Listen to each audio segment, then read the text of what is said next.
പ്രണയസഖി ഭാഗം 4. ദേഹത്തിനൊക്കെ നല്ല വേദന. കണ്ണു തുറന്നതേ നിലത്ത് കിടക്കുവാണെന്ന് മനസ്സിലായതും പതിയെ എണീറ്റു. ഇപ്പോഴും കണ്ണുകളെ ഉറക്കം വിട്ടിട്ടില്ല. തലേന്ന് ഒരുപോള കണ്ണടച്ചിട്ടില്ല. നേരം വെളുക്കാറായപ്പോഴാണ് ഒന്നുറങ്ങിയത്. ഇപ്പോഴും എണീറ്റൊന്നും വരില്ലായിരുന്നു. സഹിക്കാൻ കഴിയാത്ത ദേഹം വേദന കൊണ്ട് എണീറ്റ് പോയതാണ്. കൈയും കാലുമൊക്കെ നല്ല വേദനയാണ്. ക്ലോക്കിൽ 7 മണിയായതേ ഉള്ളൂ. കുറച്ചുകൂടി നേരത്തെ എണീക്കേണ്ടതായിരുന്നു. കല്യാണം കഴിഞ്ഞ് വന്ന് കയറിയ വീട്ടിലെ ആദ്യത്തെ ദിവസമല്ലേ, ഇന്നല്പം ശ്രദ്ധിക്കേണ്ടതായിരുന്നു. പുതുപ്പെണ്ണ് ചെല്ലുതും നോക്കി ഇരിപ്പുണ്ടാവും ഇവിടെയുള്ളവർ. പൂജയ്ക്ക് അപ്പോഴാണ് ഇന്നലെയല്ലേ തൻ്റെ കല്യാണം കഴിഞ്ഞതെന്ന് ഓർമ്മ വന്നത്. അതേ നിമിഷം ബെഡിലേക്ക് അവളുടെ കണ്ണുകൾ നീങ്ങി. അവിടം ശൂന്യമായിരുന്നു. ഇത്ര രാവിലെ ഇതെവിടെ പോയി? ഇന്നലെ നല്ല ഫോമിലാണല്ലോ കയറി വന്നത്. അതിൻ്റെ കേട് തീർത്തതോ എന്നോടും? അവളുടെ മുഖത്തൊരു വേദന നിറഞ്ഞു. ഇങ്ങോട്ടൊന്നും പ്രതീക്ഷിക്കുന്നുമില്ല, അങ്ങോട്ടൊന്നും കൊടുക്കാൻ ആഗ്രഹിക്കുന്നുമില്ല. എന്നിട്ടും ഉള്ളിലെവിടെയോ ഒരു വേദന തിങ്ങി. രാവിലെ എങ്ങോട്ടേലും പോയി കാണും. ഉറക്കക്ഷീണം കാരണം ഞാനത് അറിഞ്ഞതും കാണില്ല. പൂജ പതിയെ നിലത്ത് നിന്ന് എണീറ്റു. ശരീരം മൊത്തമൊരു വേദന. വിരിച്ചു കിടന്ന ബെഡ്ഷീറ്റ് മടക്കിയെടുത്ത് ബെഡിലേക്ക് തന്നെ വെച്ചു. രാവിലെ കുളിക്കാനൊക്കെ മടിയാണെങ്കിലും ആദ്യത്തെ ദിവസമല്ലേ, കുളിച്ചേക്കാം. ഇനി അതിൻ്റെ പേരിൽ ഇവിടെ ഒരു ശത്രുവിനെ വാങ്ങി വെക്കേണ്ട. പൂജയ്ക്ക് പുറമെ എത്ര ധൈര്യം കാണിക്കുമ്പോഴും ഉള്ളിൽ പേടിയുണ്ടായിരുന്നു. പുതിയ വീട്, ഇവിടുത്തെ ആളുകൾ, അതൊക്കെ എങ്ങനെ തനിക്ക് ശീലമായി കഴിയുമ്പോൾ എല്ലാം ശരിയാകുമെന്ന് അവൾക്കറിയാമെങ്കിലും ഇവിടെയുള്ള എല്ലാവരുടെയും മനസ്സിൽ തന്നോട് ഒരു വലിയ ഇഷ്ടക്കേടുണ്ടെന്ന് അവൾക്കറിയാം. അതുകൊണ്ട് തന്നെ അതൊക്കെ മനസ്സിൽ വെച്ചാകും എല്ലാവരുടെയും പെരുമാറ്റം. ഇവിടെയുള്ള ജീവിതം ഒരുപാട് പരീക്ഷണം നിറഞ്ഞതാവും. അവൾ ശ്വാസമൊന്ന് വലിച്ചുവിട്ട് കുളിക്കാനായി കയറി. കുളി കഴിഞ്ഞിറങ്ങുമ്പോൾ ഗൗതം മുറിയിലുണ്ട്. അവൻ എവിടെയോ പുറത്തു പോയി വന്നതാണെന്ന് അവൾക്ക് മനസ്സിലായി. അവൾ എന്നൊരാൾ മുറിയിലുണ്ടെന്ന് പോലും അറിയാത്ത പോലെയാണ് അവൻ്റെ പെരുമാറ്റം.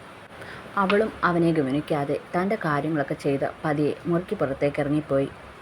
താഴേക്ക് ഇറങ്ങിപ്പോകുമ്പോൾ ചെറിയ പരിഭ്രമമൊക്കെ തോന്നിയെങ്കിലും എന്നും ഇങ്ങനെ അടച്ചു കയറി മുറിയിലിരിക്കാൻ പറ്റില്ലല്ലോ എന്നുള്ള ചിന്ത അവളുടെ മനസ്സിന് ശക്തി കൊടുത്തു. ഇനി അങ്ങോട്ട് ഞാൻ ഒറ്റയ്ക്കാണ്, എന്തും നേരിട്ടേ മതിയാവൂ. പൂജ ഹാളിലേക്ക് ചെന്നതും മനസ്സിൽ പറഞ്ഞു, ഹാളിൽ ആരും തന്നെ ഉണ്ടായിരുന്നില്ല. കല്യാണത്തിന് വന്നവരൊക്കെ രാവിലെ തന്നെ പോയി കാണും. അതൊരു കണക്കിന് നന്നായി. അല്ലെങ്കിൽ പിന്നെ അതുങ്ങളുടെ ഓരോ ചോദ്യത്തിന് മറുപടി കൊടുത്ത് മടുക്കും. പലർക്കും തന്നെ കണ്ണിന് കണ്ടുകൂടെന്ന് കല്യാണ മണ്ഡപത്തിൽ വെച്ച് തന്നെ മനസ്സിലായതാണ്. അതിൽ കൂടുതൽ അത്ഭുതമൊന്നും തോന്നിയില്ല. എല്ലാം എല്ലാവരും അറിഞ്ഞിട്ടുണ്ടാവും. അവരൊക്കെ തന്നെ ഏത് രീതിയിലാണ് കാണുന്നതെന്ന് പറയാൻ പറ്റില്ലല്ലോ. ഒരിക്കലും നല്ല രീതിക്കാവില്ല. പൂജമാൾ എന്താ അവിടെ തന്നെ നിൽക്കുന്നത്? ഇങ്ങോട്ട് വാ കൊച്ചേ. അടുക്കളയിലേക്ക് കയറാതെ എത്തി വലിഞ്ഞ് നോക്കുന്നവളെ കണ്ട് ആശ വിളിച്ചതും അവളൊന്ന് പുഞ്ചിരിച്ചുകൊണ്ട് അകത്തേക്ക് കയറി.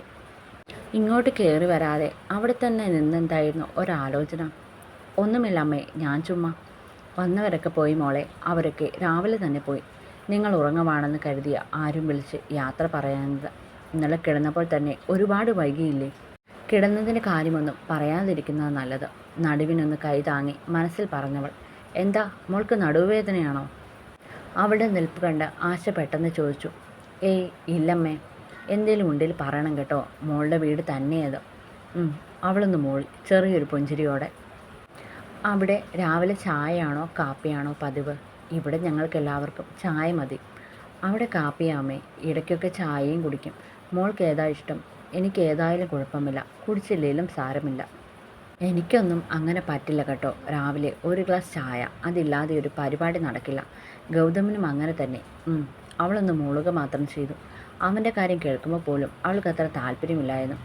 അവൻ പറഞ്ഞതൊക്കെ മനസ്സിലേക്ക് വരുമ്പോൾ ഉള്ള സമാധാനം കൂടി പോകുമായിരുന്നു. ഞാൻ എടുക്കാം. ചായ ഗ്ലാസ്സിലേക്ക് ഒഴിക്കാൻ തുടങ്ങുന്നത് കണ്ട് പൂജ പറഞ്ഞതും ആശ സ്നേഹത്തോടെ അവളുടെ കയ്യിലേക്ക് പാത്രം കൊടുത്തു.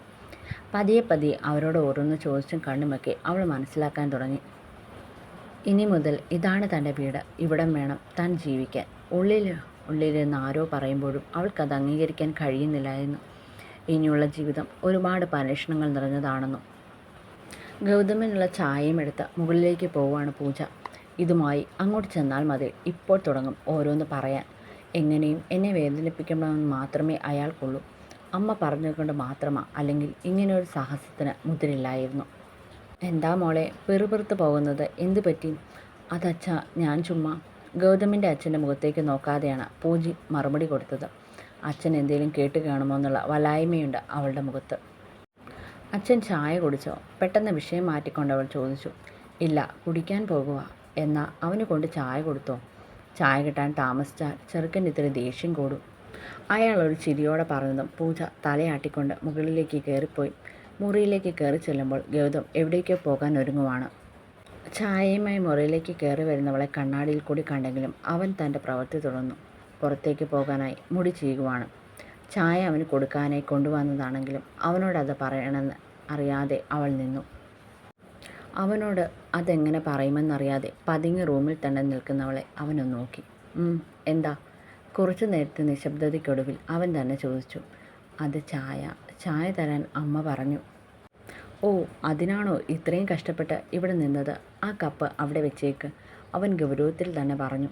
പൂജ കയ്യിലിരിക്കുന്ന കപ്പ് മേശപ്പുറത്തേക്ക് വെച്ചിട്ട് തിരിഞ്ഞതും അവിടുന്ന് നിന്നേ. എന്താണെന്ന പോലെ അവളവനെ നോക്കി. അമ്മ പറഞ്ഞിട്ട് തന്നെയല്ലേ, അതോ പുതിയ അഭിനയമോ? നിന്നെ വിശ്വസിക്കാൻ പറ്റില്ല. ഏത് രീതിയിലും പണി കിട്ടും. ഗൗതം പറയുന്നത് കേട്ട് ദേഷ്യത്തോടെ അവനെ നോക്കിയവൾ. പൂജ പിന്നെ ഒന്നും മിണ്ടാതെ പുറത്തേക്ക് പോയി. അവൾ പോയതും ഗൗതം ഒന്ന് തിരിഞ്ഞു നോക്കിയിട്ട് അലമാര വലിച്ചടച്ചു. ഗൗതം പുറത്തേക്ക് പോയെന്നറിഞ്ഞതും പൂജ അതുവരെ ചുറ്റിക്കളിച്ചു നിന്നിട്ട് നേരെ മുറിയിലേക്ക് കയറിപ്പോയി. റൂമിലെത്തിയതും ആദ്യം ഫോണെടുത്ത് പിന്നെ ബെഡിലേക്ക് വന്നിരുന്നു. ഒന്ന് നേരെ ശ്വാസം വിടുന്നത് ഇപ്പോഴാണ്. അയാളുള്ളപ്പോൾ ഇവിടെ നിൽക്കുന്നത് ആകെ ഒരു ശ്വാസം മുട്ടലാണോ? എന്തോ വല്ലാത്തൊരു ഉന്മിഷ്ടം പോലെ. രാത്രിയിൽ ഉറങ്ങാത്തതിൻ്റെ ക്ഷീണവുമുണ്ട്. ഇത്രയും നേരം താഴെ അമ്മയെ സഹായിച്ചു നിന്നതുകൊണ്ട് ഇനിയിപ്പോൾ കുറച്ച് കഴിഞ്ഞാണേലും പോയാൽ മതി. എന്തോ ഇവിടെ നിൽക്കുമ്പോൾ ആകെ ഒരു വല്ലായ്മ പോലെയാണ്. വലിഞ്ഞു കയറി വന്ന പോലെ. ഒരു പക്ഷേ ഇവിടെയുള്ളവരുടെ മനസ്സിൽ തന്നെക്കുറിച്ചുള്ള കാര്യങ്ങൾ കൊണ്ട് കൂടിയാകും ആരുടെയും അടുത്ത് ഒരുപാട് അടുപ്പം പോലും കാണിക്കാൻ കഴിയാത്തത്. എന്തോ അകന്നു നിൽക്കാൻ തോന്നുന്നു. ഫോൺ എടുത്ത് തുറന്നു നോക്കിയതും അവളുടെ കണ്ണു മിഴിഞ്ഞു. നെഞ്ചൊക്കെ വല്ലാതെ മിടിക്കുന്നുണ്ട്. ശ്വാസം പോലും എടുക്കാൻ മറന്നവളെ പോലെയാണ് ഇരിക്കുന്നത്. ഇങ്ങനെയൊരു വരവ് ഒട്ടും പ്രതീക്ഷിക്കാത്തതുപോലെ ഞെട്ടലോടെ അവളിരുന്നു. പോലീസ് സ്റ്റേഷനിൽ വെച്ച് സിമ്മെല്ലാം നശിപ്പിച്ച് കളഞ്ഞിട്ട് രണ്ടാമതെടുത്താണിത്. ഇങ്ങോട്ടും വരും മുന്നെയാണ് ഫോൺ പോലും കയ്യിൽ തരുന്നത്. അവൻ എങ്ങനെ ഈ നമ്പർ കിട്ടിക്കാണും? അവൾക്ക് ആകെ പേടിയായി. ജീവനത്തിലും സ്നേഹിച്ചവനാണ്. ഒരുപാട് സ്വപ്നങ്ങൾ അവനുമായി കണ്ടതുമാണ്. ഒരുമിച്ച് ജീവിക്കണമെന്ന് കരുതി തന്നെയാണ് സ്നേഹിച്ചതും. പക്ഷെ വിധി, ഇവിടെ ഇങ്ങനെ മറ്റൊരാളുടെ ഭാര്യയായി ജീവിക്കാനാകും? കഴുത്തിൽ കിടക്കുന്ന താലിയിലേക്ക് അവളുടെ കണ്ണുകൾ നീണ്ടു.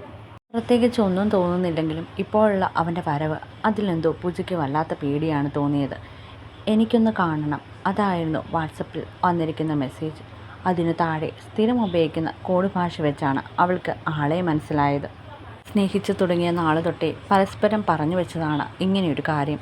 ഏതെങ്കിലും രീതിയിൽ വീട്ടിൽ പിടിക്കുകയോ ഫോൺ മേടിച്ചു വയ്ക്കുകയോ ചെയ്താൽ പിന്നീട് ഏതെങ്കിലും രീതിയിൽ കോണ്ടാക്റ്റ് ചെയ്യുമ്പോൾ പെട്ടെന്ന് ആർക്കും മനസ്സിലാക്കാത്ത രീതി. പൂജയ്ക്ക് അവൻ്റെ മെസ്സേജ് കാണും തോറും തിരിച്ച് മറുപടി കൊടുക്കണോ അതോ ഡിലീറ്റ് ആക്കണോ എന്നുള്ള ആലോചനയിലിരുന്ന് പോയി. അതേ നിമിഷം ഗൗതമിൻ്റെ മുഖം അവളുടെ മനസ്സിലേക്ക് വന്നു.